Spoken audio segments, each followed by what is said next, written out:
Ova pizza bolognese je zaista savršenog okusa.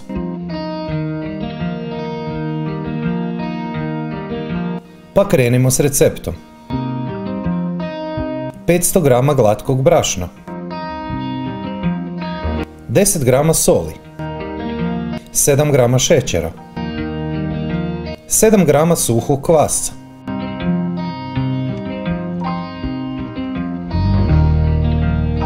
3 velike žlice ulja, 2 decilitra tekućeg, a može i čvrstog jogurta. Zašto jogurt?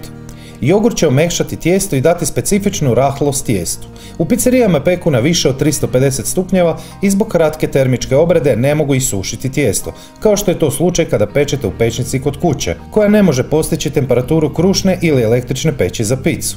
Kada pripremam picu pod pekom, pečem je na 500 stupnjeva do 3 minute i u to tijesto nema potrebe staviti jogurt. 1 decilitra mlake vode. Dodati polovicu brašna,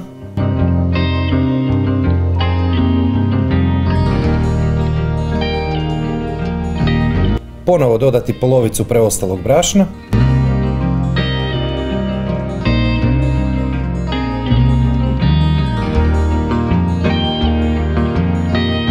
i na kraju dodati preostalo brašno.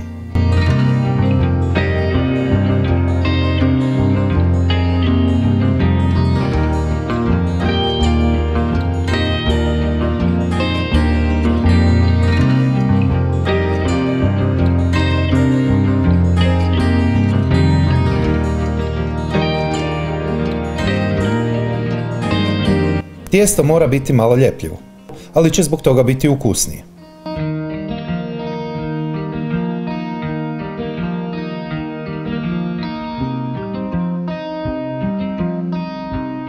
Ostaviti da se pokriveno diže 45 minuta.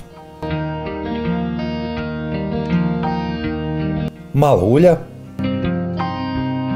2 manja luka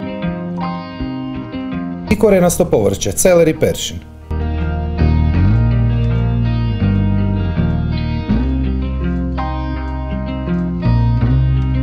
Manja mrkva,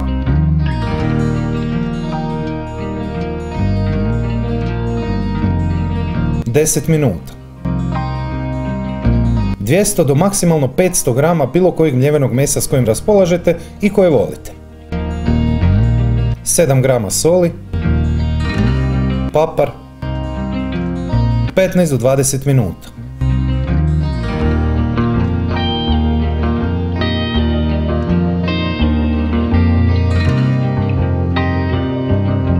Dvije rajčice,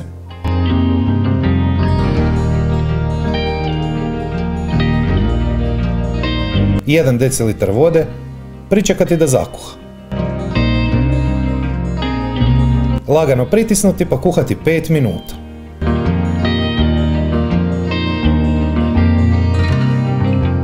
Maknuti kožicu.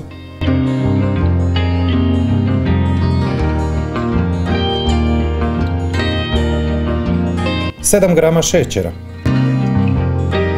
prstohvat origana i bosiljka. Nastaviti kuhati, to jest reducirati 5 minuta. Ugasiti vatru i dodati prstohvat soli.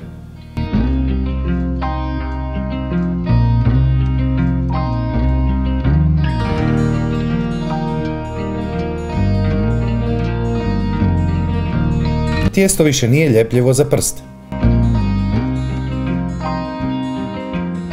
Sada ostaviti tijesto da omekša 10 minuta na sobnoj temperaturi, kako bi se lakše razvuklo.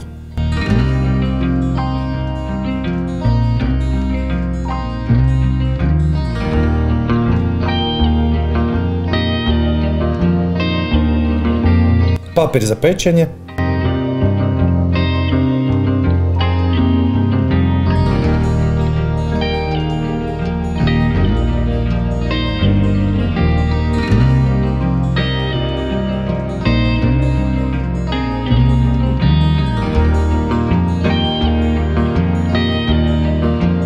Sir za picu.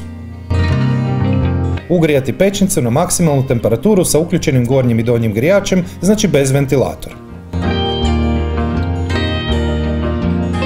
Staviti dolje, to jest na niži položaj u pećnicu i peći do maksimalno 10 minuta, ne dulje od toga. Malo ulja, origano.